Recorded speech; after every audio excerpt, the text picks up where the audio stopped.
Our next lesson is on arcs and chords. We will review major arcs, minor arcs, and semicircles. We'll look at the measures of arcs and finding measurements in circles by applying theorems for chords. We'll start by looking at some general definitions. We already know what an arc is because we have done many compass constructions in class where we construct an arc, which means part of a circle.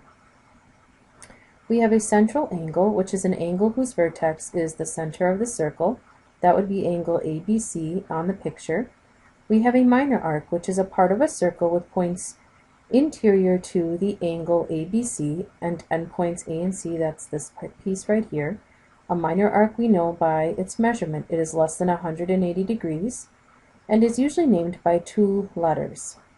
A major arc, on the other hand, is more than 180 degrees and will generally be named by using 3 letters. So this would be a minor arc, AC, and then ADC will be the arc on the rest of the circle. The way we'll know the difference then between what part of the circle we mean, this small piece or the large piece, will be based on the number of letters and the degree measurement. A semicircle is exactly 180 degrees, and again we name it by 3 letters so that we know which part of the circle that we're referring to. So this would be half of a circle. Which half will depend upon which one that we have it named by. So this right here, arc AC, would be 85 degrees. The measure of the minor arc is equal to the measure of the central angle. And arc ADC, the large arc right here, will be 360 degrees, remember, for every circle, minus the 85 degrees will give us a measure of 275 degrees. So let's look at an example. We have one measure of this angle is 148 degrees. We'll start by what's the measure of its arc, CD. That would be the same, 148 degrees. To find arc BD, we assume that A is at the center of the circle. Assuming that, then arc BDC will equal 180 degrees, or half of a circle. So if we want to know the measure of arc BD, we'll have to subtract 180 degrees minus 148 degrees. When we subtract, we'll get an answer of 32 degrees.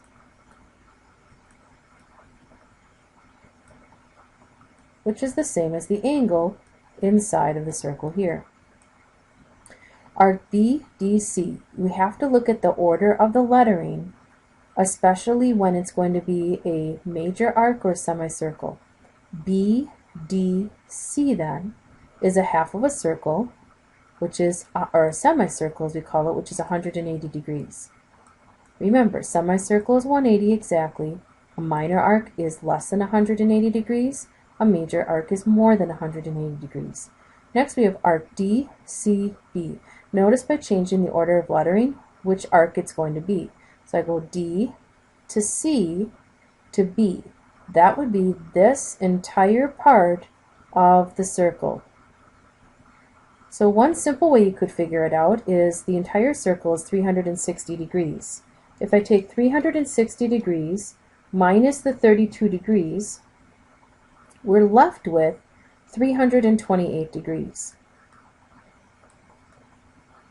Another way you could find it is by taking 180, this half of the circle, plus 148 degrees, which is the other piece of the circle here that we have. You get the same answer of 328 degrees. And then we have arc CE. Arc CE, this piece here, we look at the angles. These are vertical angles. That would mean this one is also 32 degree angle. Its minor arc is also then 32 degrees.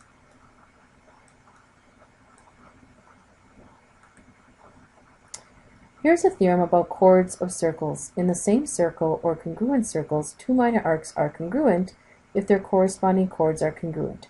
That means if these segments AB and BC are congruent, that these arcs of what are called arcs of the chord are also the same measure or congruent. So if we know this measure and we know these 2 segments are equal, we'll know this measure for that part of the circle.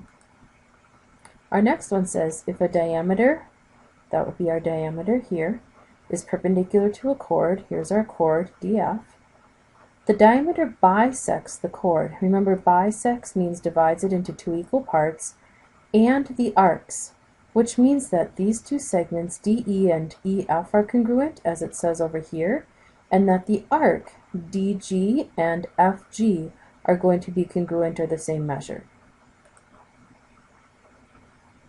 And our last one, in the same circle or in congruent circles, two chords are congruent if they are equidistant from the center.